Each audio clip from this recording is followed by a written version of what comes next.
Muy buenas noches a todos y cada uno de ustedes. Les saluda su amigo hermano de la fe Juan Ramírez, transmitiendo desde Reynosa, Tamaulipas, hoy día 31 de julio, último día del mes. Se nos acaba el mes. Disculpe los 4 minutos de tardanza, pues ya se me olvidó conectar la cámara, se me olvidó, por lo tanto, este, eh, perdón, es que está sonando la puerta, estoy solo. Esta gente se fue a una fiesta de niños y a ver quién es, pues hay que se aguante porque no voy a abrir, estoy acá ocupado. Ahí estamos. Bueno, aquí estamos ya transmitiendo desde Reynosa hoy, día lunes 31 de julio del 2023. Estuvo un día caluroso, 39 grados, marcaba aquí el termómetro. Está tremendo el calor. Pero y toda esta semana está viendo el pronóstico y toda la semana va a estar igual. No pasa de ahí. De que todos los días van a estar a 36, 39 grados. Y va a ser un calor tremendo. Pero vamos a orar para iniciar. Vamos a iniciar el libro de Juan. El Evangelio según San Juan. Vamos a hacer la pura introducción. Porque es un evangelio muy interesante. Muy interesante el evangelio que vamos a ver. El de Juan. Y pues no creo que ya llegó la familia. Pues hay que se acomoden, ¿verdad? Padre, te damos gracias en esta noche porque tú eres bueno y para siempre es tu misericordia. Gracias, Padre, porque tú nos has cuidado hasta este momento, nos has guardado este primer día de trabajo, Señor. Fuimos y regresamos con bien. Gracias, Padre, porque estos calores han estado tremendos, pero tú nos has cuidado de todo, de golpe de calor, alguna deshidratación, Señor. Síguenos guardando como hasta ahora. Bendice a los que se van a conectar en línea y a los que nos van a ver otro día, en otro horario, en otra plataforma, también bendíceles, Padre. Que todo sea para la gloria y honra de tu nombre en esta hora. En nombre de Jesús, amén y amén. Y si se llevan la casa, pues que se la lleven, ¿verdad? Porque yo estoy acá atrás. Yo estoy en el último cuarto de la... Este cuarto se restauró y estoy acá atrás, así que no veo nada para allá. Bueno, ok. El Evangelio según San Juan o el apóstol Juan. Sabemos que son 4 evangelios los que existen conforme a la Biblia: Mateo, Marcos, Lucas y Juan. Los 4 evangelios juntos hacen el evangelio cuádruple. Que a veces no sé si por ahí han visto algunas iglesias que dicen iglesia del evangelio cuádruple. Gil, buenas noches, ¿cómo estás? Estamos orando por tu papá para que todo obre ahí el Señor y pues que todo salga bien. El evangelio cuádruple. La alianza maneja el evangelio cuádruple. Y casi todos manejamos el evangelio cuádruple, pero casi no se usa esa terminología, no se usa. Y los otros primeros 3, Mateo, Marcos y Lucas, son los evangelios sinópticos. O sea que prácticamente hablan lo mismo. Con un poquito más, un poquito menos, dependiendo quién. Y los 4 juntos son el evangelio cuádruple, o sea, las 4 vistas, 4 maneras diferentes de presentar a Jesús. Son voces diferentes con perspectiva diferente sobre la vida de Jesús. Hay escritores cristianos tan primitivos, tan antiguos como Origen, se llama el escritor del año 185 al 254, entendían que no hay 4 evangelios. Es un solo evangelio cuádruple, o sea, dividido en 4. Es un solo evangelio presentado, pero dividido en 4. Probablemente Juan fue el último escrito, fue el último que se escribió, y fue escrito tomando en cuenta que los primeros 3 ya habían dicho todo lo que habían dicho. Esta es una de las razones por las que el relato de Juan de la vida de Jesús es en muchos sentidos diferente a Mateo, Marcos y Lucas. Cada evangelio habla de la genealogía, el nacimiento de Jesús, el bautismo, etcétera, con un perfil diferente. Hay eventos significativos en el ministerio de Jesús que Mateo, Marcos y Lucas incluyeron y Juan omitió. Repito, Juan hace un resumen, entonces dice, oye, pues ya habló de esto, ya habló de esto, ya habló de esto. Entonces él omite ciertas cosas, por decir el nacimiento de Jesús, el bautismo de Jesús, la tentación en el desierto, la confrontación contra los demonios, la enseñanza de Jesús en las parábolas, la última cena, la agonía del Getsemaní, la ascensión. Él no toca esos temas, porque los otros tres evangelios, que se llaman sinópticos, lo tocan de diferente perfil, de diferente ángulo, de diferente punto de vista. Los primeros tres evangelios se centran en el ministerio de Jesús en Galilea. Juan centra su evangelio en lo que Jesús hizo, en lo que Jesús dijo e hizo en Jerusalén, exclusivamente en Jerusalén. Cada uno de los evangelios hace énfasis en un origen diferente de Jesús. Mateo muestra que Jesús vino de Abraham a través de David, y muestra que él es el Mesías prometido en el Antiguo Testamento, según Mateo 1, del 1 al 17. Marcos muestra que Jesús vino de Nazaret, demostrando que Jesús es un siervo, Marcos 1:9. Y Lucas muestra que Jesús vino de Adán, demostrando que Jesús es el hombre perfecto. Uno visto de diferentes posiciones, exactamente, es un solo evangelio. Por eso no podemos de pronto hacer visiones, o podemos hacer... yo batallo mucho y como ustedes me conocen, los que me conocen, confronto a las personas, porque, por ejemplo, Mateo 24, cuando hablando del rapto, hablando de la apostasía, hablando de todas estas situaciones final de los tiempos, dicen, es que Jesús ahí está, en Mateo 24, en los primeros versículos está hablándole a los judíos, que porque Mateo es judío, y el evangelio de Mateo fue escrito a los judíos. Perfecto, le digo, está bien. ¿Y qué hacemos con Marcos y qué hacemos con Lucas? Que hablan lo mismo. Y es cuando ya empiezan a patinar. No puedes decir, esto es para judíos. Jesús habló un pedacito para cada quien. No, porque ok, Mateo, ¿y qué haces con Marcos y qué haces con Lucas? Que Lucas era gentil, era un doctor, y fue escrito evangelio para los gentiles. Entonces ahí es más como una observación. Y Lucas muestra a Jesús como Adán, demostrando que Jesús era el hombre perfecto, Lucas 3, 23 al 38. Entonces le digo, a veces, si nos van a catalogar de rebeldes, pues que nos cataloguen. Pero, a ver, explícame bien cómo está. Porque si no, pues cómo. Creo que hay internet. No sé si hay internet o no. El otro teléfono, acá tengo otro. Es que el chanclas es tremendo. El otro teléfono, acá tengo otro. Acá, entonces quiere decir que este teléfono... No, ya todos le echamos a la culpa al chanclas, ¿verdad? Yo sé. Es que a veces abusamos, ¿verdad? Y digo, es que el chanclas hace todo, ¿no? El pobre chanclas está el chongo, el pobre de trabajo con los... este teléfono es el que me está fallando. Entonces, ya como quiera lo uso para otra cosa. Tengo el otro nuevo, pero pues ahorita está 17 de pila. Ok. Bueno, cada quien muestra un ángulo diferente. Juan muestra que Jesús vino del cielo, demostrando que Jesús es Dios. Lo que faltaba, que venía de David, que venía de Nazaret, que venía de Adán. Y Juan dice, ¿sabes qué? Pues yo cierro el círculo. Jesús viene del cielo.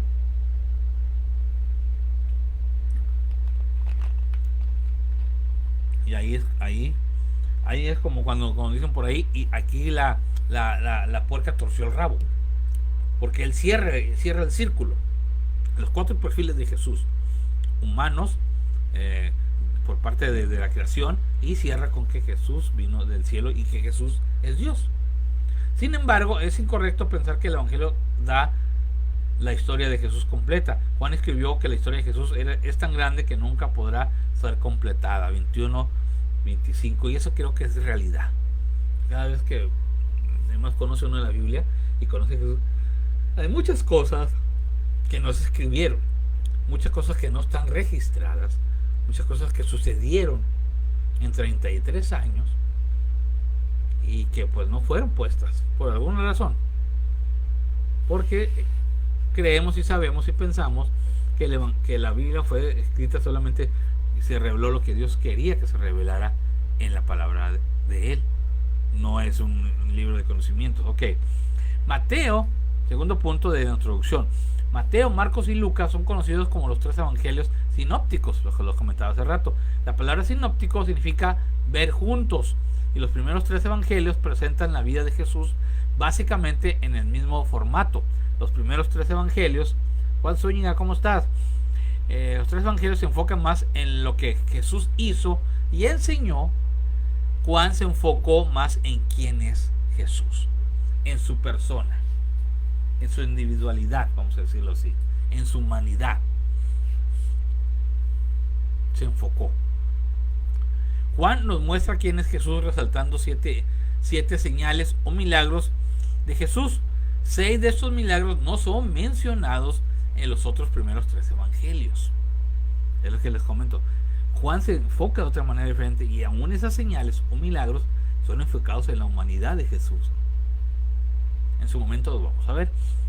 Juan nos muestra quién es Jesús, permitiendo que Jesús hable por él mismo en 7 dramáticas declaraciones yo soy, las cuales no fueron incluidas en los primeros 3 evangelios.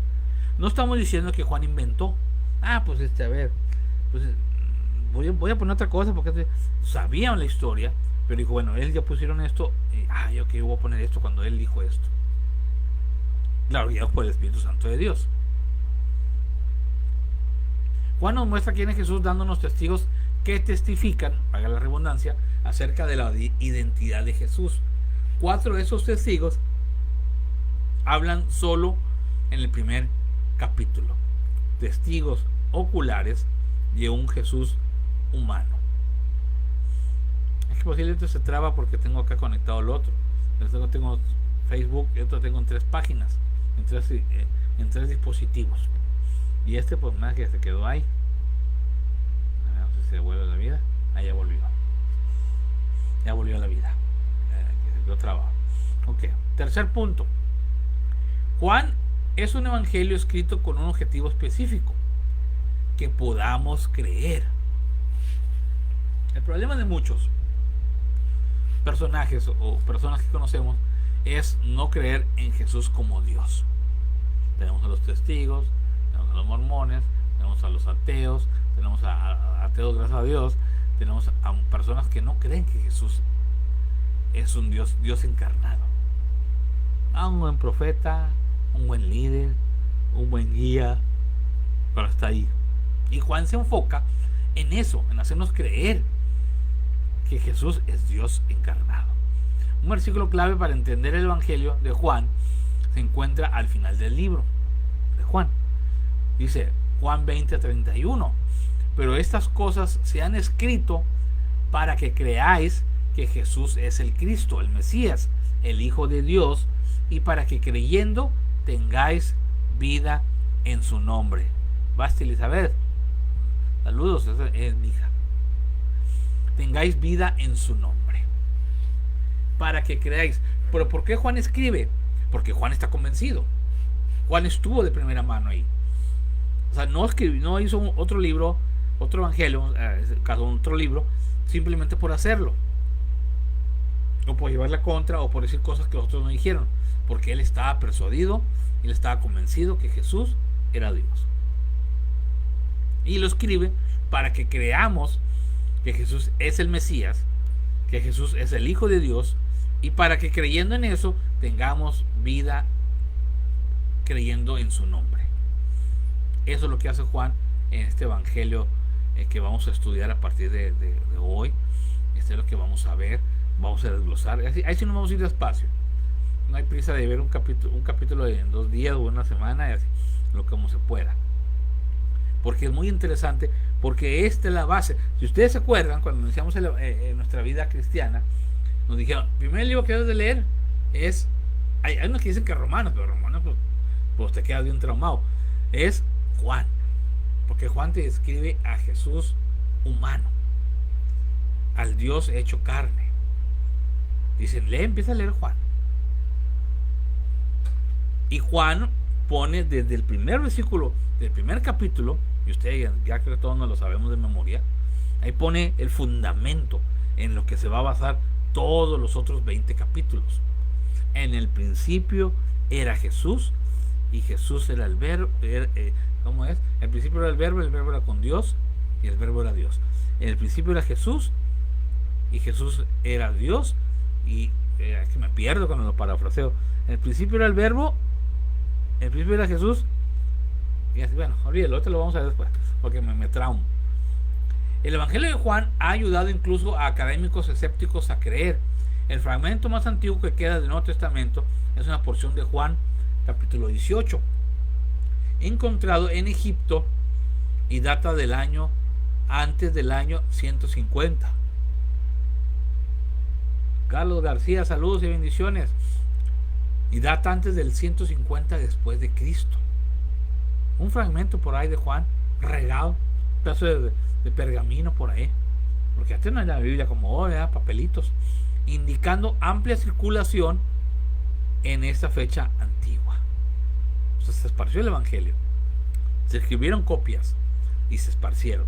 Así como ahora que hay Biblias y que regalamos folletos, inclusive hay tratados de puro Juan y Romanos, que se regala a la gente. Ahí viene, porque lo más importante es Juan. ¿Por qué? Porque en el sentido de que la gente crea. Juan nos presenta a un Jesús, a un Dios encarnado, humano. Y por eso es importante que la gente a veces entienda esto. Por eso nuestros amigos de corbatita y de mochilita o portafolio, como que cambiaron ese versículo. Lo cambiaron. Por ahí tengo una Biblia de los testigos y está cambiado el versículo 1. ¿Por qué? Pues si no les tumba toda su bola de cosas que sacan ellos. Porque ellos no aceptan a Jesús como redentor, como Mesías, como el Cristo. Ellos dicen que es un profeta más. Ellos cambiaron el versículo 1 del capítulo 1 de Juan. Era un Dios. Y pues de ahí surgen muchas cosas. Ok. Juan no nos dice mucho sobre sí mismo en el registro del Evangelio que escribió, pero podemos reunir algunas cosas sobre él en los registros del Evangelio. O sea, aquí lo importante era Jesús. Por eso Juan, él se hizo a un lado, en el sentido, yo, Juan, hijo de fulanita, Johan Vega, ¿cómo están, Johan? El padre de Juan fue Zebedeo, lo que nos dice el mismo Evangelio. La madre de Juan fue Salomé, una de las que fueron a la tumba temprano en la mañana que fue descubierta la resurrección de Jesús. El hermano de Juan era Santiago. Juan era socio en el negocio de la pesca con Pedro. Juan y su hermano Santiago recibieron el apodo de los hijos del trueno. Es lo poco que se nos habla sobre la vida personal de Juan. En el mismo Evangelio él escribe, pero de que él se presente y dé una radiografía, una biografía de él, no. Porque aquí siempre el importante, el actor principal de la película es Jesús. Por eso el actor de nosotros no somos absolutamente nada, simplemente mensajeros. Gente que se apostolean, que se profetean, pastores, pastoras, se dan títulos. Simplemente somos mensajeros que compartimos la palabra. No somos siervos inútiles, somos, porque lo que debíamos haber hecho, eso hicimos. Usted y yo no vamos a hacer más, de manera que pantallemos a Jesús. Entonces simplemente somos siervos inútiles y se acabó. Sus historias son tan simples que incluso un niño las amará, pero sus declaraciones son tan profundas que ningún filósofo puede desentrañarlas. Así que si prestamos atención diligentemente al entretenimiento, deportes, música o a las noticias, porque para eso somos buenos, ¿cuánto más debemos prestar cuidadosa atención cuando un hombre está hablando del cielo y pronuncia su voz más clara que el trueno? Y esa es la idea que, como les comento, vamos a irnos despacito, como dijo aquí el corito, despacito, despacito. No hay prisa, vamos a hacer lo que tenemos que hacer. Como le digo, no vamos a hacer más de lo que podamos apantallar a Jesús. Señor, mira, hice más de lo que tú esperabas. Acuérdense que a uno le dio 1, a otro le dio 2 y a otro le dio 5. Y sobre eso vamos a caminar. Yo voy a tener que dar 2 o 4 o 10. No sé cómo, pero porque estoy trabajando los dones que me dio, y sobre eso tengo que dar fruto. Dice, vamos a entrar un poquito al prólogo, faltan 6 minutos. Esta notable y profunda porción no es solamente un prefacio o una introducción, es una recapitulación del libro entero. El recordatorio del Evangelio de Juan trata con los temas aquí presentados: la identidad del Verbo, vida, luz, regeneración, gracia, verdad y revelación del Padre en Jesús el Hijo. Y dice pues lo que dice Hebreos: y habiendo hablado ya el Señor muchas veces, de muchas maneras, ahora nos habla por el Hijo. Por eso en la parábola o la enseñanza del mayor del dueño, el esposo de la finca, de la granja, de la era, dice que después mandó el hijo a ver si lo recibían, y ya sabemos la historia, ¿verdad? Ok. Vamos a ver además el versículo 1 y 2, a rascarle nada más poquito. La preexistencia del verbo. En el principio era el verbo, y el verbo era con Dios, y el verbo era Dios. Este era en el principio con Dios. Aquí se lo puede decir. En el principio era Jesús, y Jesús era con Dios, y el verbo era y Jesús era Dios. Este era en el principio con Dios. Dice las otras versiones. Me gusta la Nueva Internacional. También es medio desaparecen los versículos, pero dice: en el principio ya existía el verbo, y el verbo estaba con Dios, y el verbo era Dios. Las Américas dice: en el principio existía el verbo, y el verbo estaba con Dios, y el verbo era Dios.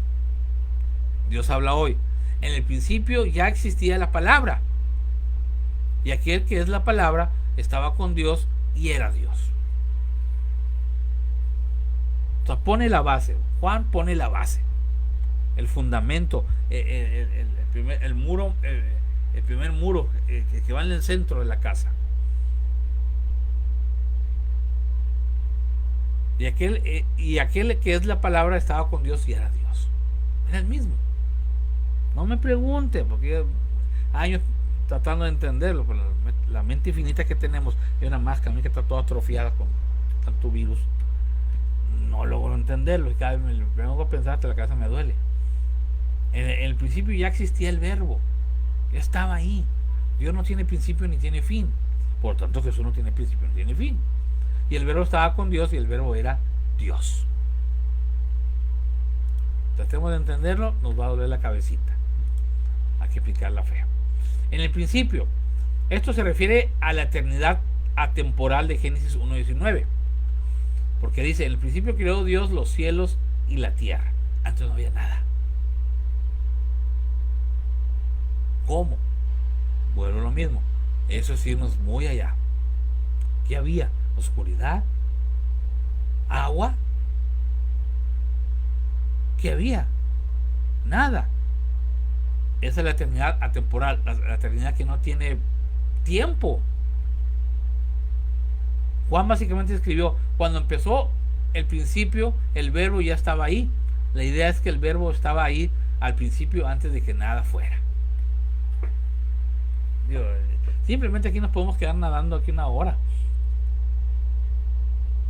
¿Qué había antes? ¿Cómo era antes? Toda oscuridad, y Dios en medio de la oscuridad, porque habla donde dice que Dios habita en la oscuridad. Y la gente no entiende ese versículo. Ay, todo esto tal. No, o sea, estaba allí. Y él era la luz.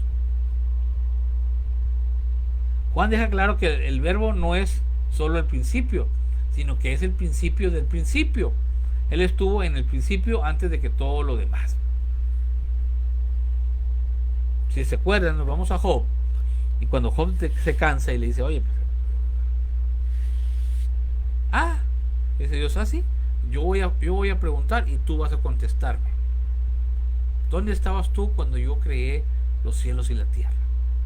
¿Dónde estabas tú? ¿Dónde estabas tú? ¿Dónde estabas tú? Porque de pronto Job, lo hacemos que era una víctima, pero de pronto se cansó y reclamó: me cuestionas. Dice Dios: ahora yo te voy a preguntar a ti. ¿dónde estabas tú cuando yo crié los cielos y la tierra? Más con eso lo dejó ahí. Era el verbo. ¿Tuvo el verbo un principio? Juan dice no, porque si regresamos a cualquier principio ya estaba la existencia del verbo. Inmediatamente es evidente que para la visión de Juan, que el verbo no es otro que el Dios que existe por sí mismo. No pudo haber sido creado porque es el mismo Dios. Pero trata al momento de escribir Juan explicarnos para que nuestra mente finita pueda entender un poquito esto. Y yo creo que es en vano, hermanos, amigos que estén conectados por ahí, tratar de entenderlo. ¿Qué había antes? Pues no me interesa, para empezar. A los científicos a lo mejor sí. Pero si yo aplico mi fe, ¿qué había antes? Pues no me interesa porque a mí no me afectó. Por Dios, ¿y quién creó a Dios? Es. Dios es. Y digo, vamos con un versículo. Nos quedamos aquí ya patinando. ¿Qué había antes? En el principio del principio era el verbo, Jesús. Y Jesús era con Dios y Jesús era Dios. Jesús era en el principio con Dios. Ya cuánto podemos ir a dormir tranquilos.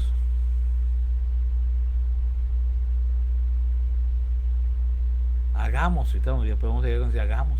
Otra imagen, hagamos al hombre. Ahí estaban hablando los tres. Y es que estaba hablando Dios con sus ángeles. Estaba hablando de la Trinidad. Hagamos. Y con esto lo vamos a dejar aquí. Hermanos, son las 9:31. Gracias.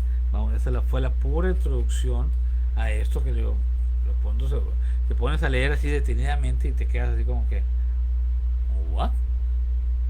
Pero es tremendo porque son tus bases. Juan se enfocó a presentar a la persona de Jesús.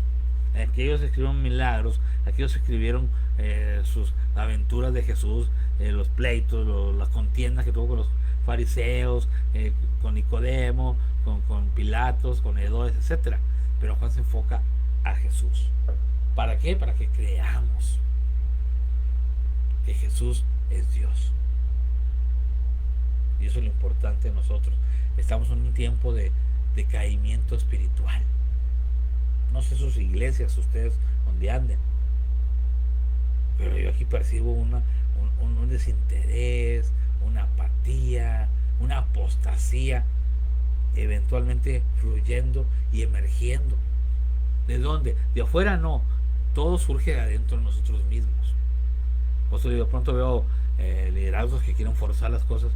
No vas a obligar a cambiar a la gente. Por fuera no vas a cambiar a la gente. Podrás obligarle a hacer cosas. Pero el verdadero avivamiento viene de adentro hacia afuera. Cuando yo mismo digo, ¿sabes qué? Tengo que entregarme, consagrarme, restaurarme. Pero vamos en un declive espiritual. Y si olvidamos, si esto creo que nos va a servir mucho, porque es la base, entender quién es Jesús. Y Juan se esmeró en esto. Solamente el versículo 1. En el principio era Jesús y Jesús era con Dios y Jesús era Dios. Jesús era en el principio con Dios. No tratemos de entenderlo, porque le digo, si quiero usted sacar, a ver cómo, explícame, a ver. Si no sé ni qué hay abajo de la tierra. Yo nunca, lo más que ahorita tenía como 15 años, no sé cuántos años que no iba a Veracruz.